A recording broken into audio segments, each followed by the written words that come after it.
जब उहाँहरू यरुसलेमको नजिक जैतुन डाँडाको छेउमा बेथफागे र बेथानिया भन्ने ठाउँमा आइपुग्नुभयो, तब उहाँले आफ्ना चेलाहरूमध्ये 2 जनालाई यसो भनेर पठाउनुभयो, तिमीहरूका सामुन्नेको गाउँमा जाओ र पस्ता पस्दै तिमीहरूले अहिलेसम्म कोही मानिस नचढेको एउटा गधाको बछेडो भेटाउनेछौ, त्यसलाई फुकाएर यहाँ ल्याऊ। कसैले तिमीहरूलाई यो के गरेको भन्यो भने प्रभुलाई यसको खाँचो परेको छ र उहाँले चाँडै फर्काइदिनुहुनेछ भन। तब तिनीहरू गए र त्यो बछेडो खुल्ला गल्लीमा एउटा घरको बाहिरपट्टि ढोकानेर बाँधिएको भेटाए र त्यसलाई फुकाए। यहाँ उभिएकाहरूमध्ये कसैले तिनीहरूलाई सोधे, बछेडोलाई फुकाएर तिमीहरू के गर्दैछौ? येशूले अराउनु भए जस्तै तिनीहरूले भने र उनीहरूले तिनीहरूलाई जान दिए। तिनीहरूले बछेडो येशू कहाँ ल्याए र आफ्ना वस्त्रहरू त्यसमाथि राखिदिए र उहाँ त्यसमाथि सवार हुनुभयो। धेरैले आफ्ना वस्त्रहरू र अरूहरूले मैदानबाट स्याउलाहरू काटेर बाटोमा ओछ्याए। अनि उहाँको अघि अघि हिँड्ने र पछि पछि आउनेहरूले यसो भन्दै जय ध्वनि लगाए, होसन्ना, धन्य उहाँ जो परमप्रभुको नाउँमा आउनुहुन्छ, धन्य होस् हाम्रा पिता दाउदको त्यो आउने राज्य, परमधाममा होसन्ना।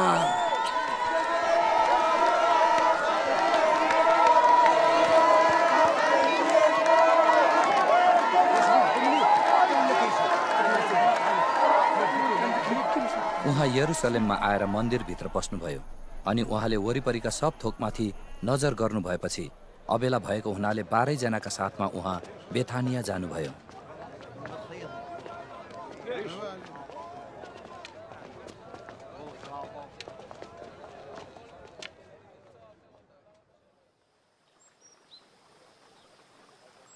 भोलिपल्ट उहाँहरू बेथानियाबाट आउनुहुँदा उहाँ भोकाउनु भयो अनि टाढा पातले भरिएको एउटा अन्जिरको रुख देखेर कतै त्यसमा केही फल पाउँछु कि भनेर उहाँ जानुभयो। तर त्यहाँ पुग्नु भएपछि उहाँले रुखमा पात बाहेक केही पाउनु भएन, किनकि त्यस बेला अन्जिरको फल फल्ने समय भएको थिएन। तब उहाँले त्यस रुखलाई भन्नुभयो, अब उसो कसैले पनि तँबाट फल नखाओस्। अनि यो भनेको उहाँका चेलाहरूले सुने।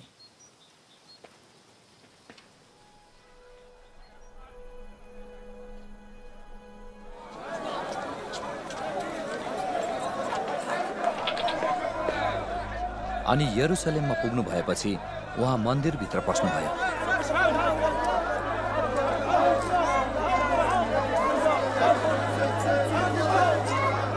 अनि मन्दिरमा किनबेच गर्नेहरूलाई बाहिर निकाल्नुभयो।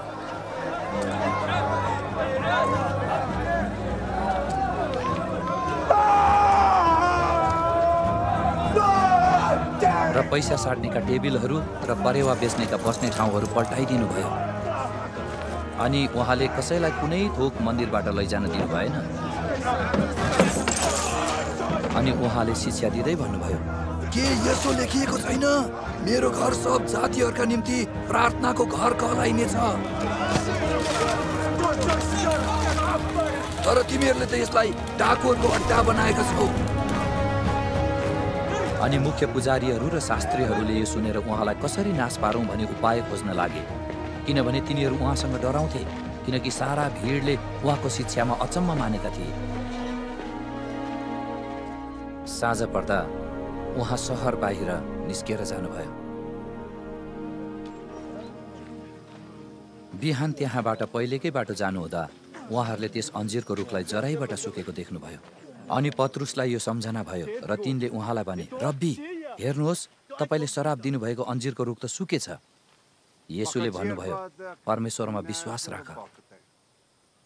साँच्चै म तिमीहरूलाई भन्दछु, यदि कसैले आफ्नो हृदयमा शङ्का गर्दैन तर आफूले भनेका कुरा पूरा हुन्छ भनी विश्वास गरेर यस पहाडलाई उखेलिएर तँ समुद्रमा खस भन्यो भने त्यसको निम्ति त्यस्तै हुनेछ। यसकारण म तिमीहरूलाई भन्दछु, तिमीहरूले प्रार्थनामा जे सुकै माग्छौ सो पाएका छौ भने विश्वास राख र त्यो तिमीहरूको हुनेछ। जब तिमीहरू प्रार्थना गर्न खडा हुन्छौ तब कसैको विरुद्धमा तिमीहरूको केही छ भने क्षमा गर, ताकि स्वर्गमा हुनुहुने तिमीहरूका पिताले पनि तिमीहरूका अपराधहरू क्षमा गरिदिउन्।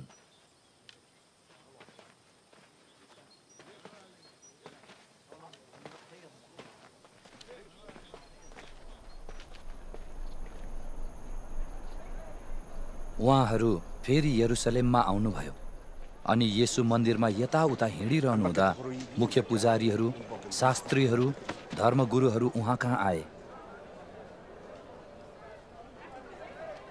तिनीहरूले उहाँलाई प्रश्न गरे, कुन अधिकारले तिमी यी कामहरू गर्दछौ? यी कामहरू गर्ने अधिकार तिमीलाई कसले दियो?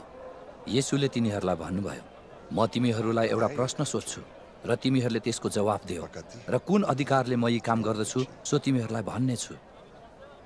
यूहन्नाले दिएको बप्तिस्मा स्वर्गबाट हो कि मानिसबाट? मलाई जवाफ दियो। तब तिनीहरू यसो भन्दै आपसमा बहस गर्न लागे, स्वर्गबाट भनौँ भने त तिमीहरूले उनीमाथि किन विश्वास गरेनौ भनी तिनले भन्ने छन्। मानिसहरूबाट भनौँ कि? तर यसो भन्न उनीहरू जनतादेखि डराए, किनकि सबैले यूहन्नालाई साँचो अगमवक्ता भनी ठान्थे। तब तिनीहरूले येशूलाई जवाफ दिए, हामीलाई थाहा छैन। येशूले तिनीहरूलाई भन्नुभयो, म पनि कुन अधिकारद्वारा यी काम गर्दछु सो तिमीहरूलाई भन्दिनँ।